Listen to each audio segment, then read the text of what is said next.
ஸ்ரீமதே ராமானுஜாய நமஹா. நம்ம இன்னைக்கு பார்க்க போறது பொன்னாச்சி என்பவரை பத்தி தான். இந்த பொன்னாச்சி யாரு அப்படின்றத பார்ப்போம். மல்யுத்த வீரன் தனுர்தாசருடைய மனைவியவோ. தனுர்தாசர் எப்பவுமே தன்னுடைய மனைவியோட வெளியில போகும்போது அவளுக்கு கொடை பிடிச்சுட்டே போவார். அதோட இல்லாம அவளுடைய மூஞ்சிய பார்த்துட்டே தான் அவர் நடப்பாராம். ஸோ இது சுத்தீர இருக்கிறவாள்லாம் ரோட்ல பாக்குறவாள்லாம் இவரை கேலி பண்ணுவா. எல்லாரும் இவரை பார்த்து சிரிப்பா. இந்த மாதிரி இவன் பொண்டாட்டி தாசனா இருக்கானே, பொண்டாட்டி இப்படி பாக்குறானே அப்படின்னு. ஒரு நாள் சுவாமி ராமானுஜரும் இதை பார்க்கும்படி ஆயிடுத்து. அப்போ இவர் ஏன் இந்த மாதிரி பண்றான், எல்லாரும் இவன் இப்படி கேலி பண்றான், ஏன்னா அவன் பெருமாளுக்கு கைங்கரியம் பண்றான் அப்படின்னு. அதனால அவர் என்ன பண்றாரு, தன்னுடைய சிஷ்யர்கிட்ட சொல்றார், நீ போய் அவனை என்னோட திருமாளிக்கு கூட்டின்னு வாங்கோ அப்படின்னு. அவெல்லாம் சொல்றா, இது மாதிரி ராமானுஜர் உங்களை பார்க்கணும்னா. இவனும் சரி நான் வரேன் அப்படின்னு சொல்லிட்டு போறான். போய் அவரோட திருமாளியர் பாக்குறான்.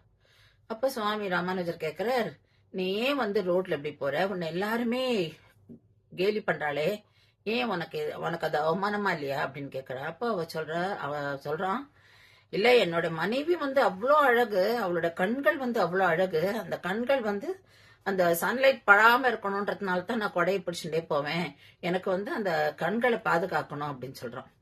உடனே ராமானுஜர் சொல்றார், சரி அந்த கண்களை விட நான் வேறொன்று கண்கள், அதாவது ரொம்ப அழகான ஒண்ணு காமிக்கட்டுமான்னு கேக்குறான்.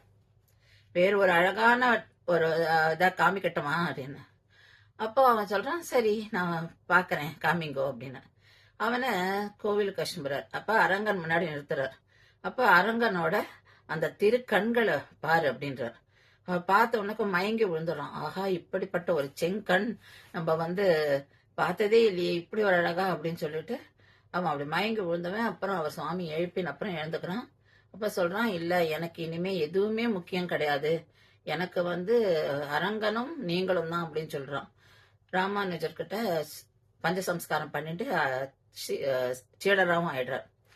மனைவி பொன்னாச்சியுமே பஞ்சசம்ஸ்காரம் பண்ணிக்கிறா. அவளும் ஆச்சாரிய கைங்கரியம் பண்ணிட்டு இவ ரெண்டு பேரும் சுவாமிக்கு அவளுடைய கடைசி சுவாமியோடய இருந்து இது பண்றா. அதாவது ஆச்சாரிய கைங்கரியம் பண்ணிட்டு இருக்கா, பெருமாளுக்கும் கைங்கரியம் பண்ணிட்டு.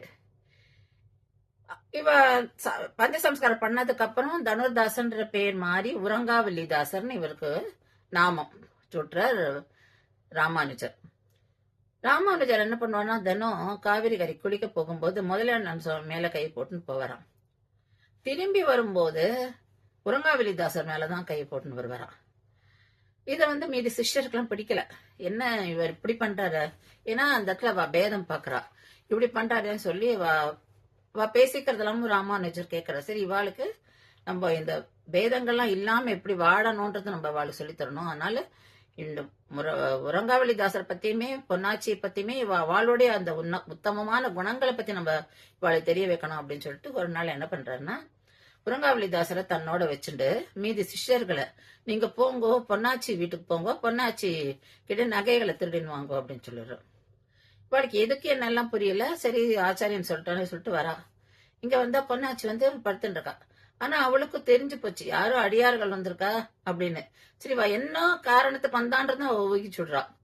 அதனால அவ என்ன பண்றா, அடையே நடிக்கிறான், அடைய தூங்குற மாதிரியே நடிக்கிறா. தொடங்கி ஒரு பக்கமா அவ படுத்துட்டு இருக்கா. ஆனால் அவ ஒரு பக்கமா இருக்கிற நகைகள்லாம் எடுத்துடுறா. சரி அவளை நம்ம இன்னொரு பக்கமும் எடுத்துக்க வைக்கிற மாதிரி அவளுக்கு சௌகரியமா நம்ம திரும்பிக்கலாம் சொல்லிட்டு கொஞ்சமா திரும்பி அவ எடுத்துக்கிட்டோம் அப்படின்ற எண்ணத்தோட அவ பண்றா. ஆனா அவ என்ன பண்றா, இவ முழிச்சுட்டா, இவ பாத்துட்டா நம்ம திருடுறதான்னு சொல்லிட்டு அவ அப்படியே திருடின நகையை மட்டும் எடுத்துட்டு அப்படியே ஓடி போயிடுறான். போய் ராமானுஜர்கிட்ட நடந்த சொல்றான். இப்ப ராமானுஜர் என்ன பண்றாரு, அவ வந்ததுக்கு அப்புறம் உரங்காவல்லிதாசரை வீட்டுக்கு அனுப்பிடுறா, நீ போ அப்படின்னு.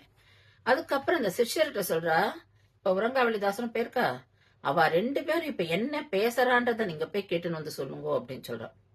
வாழும் வரா. இங்க என்ன நடக்கிறதுன்னா, உரங்காவல்லிதாசர் வரா, பொன்னாச்சி ரொம்ப மனசு வேதனைப்படுறா, அடரா. அப்ப சொல்றா, அந்த மாதிரி அடியார்கள் வந்தா நான் ஒரு பக்கம் நகையெல்லாம் எடுத்துக்கிட்டோன்னு கொடுத்துட்டேன், இன்னொரு பக்கமா அவளுக்கு சௌகரியமா இருக்கணும் திருப்பினேன், ஆனா அவ பயந்துட்டு போயிட்டான்னு.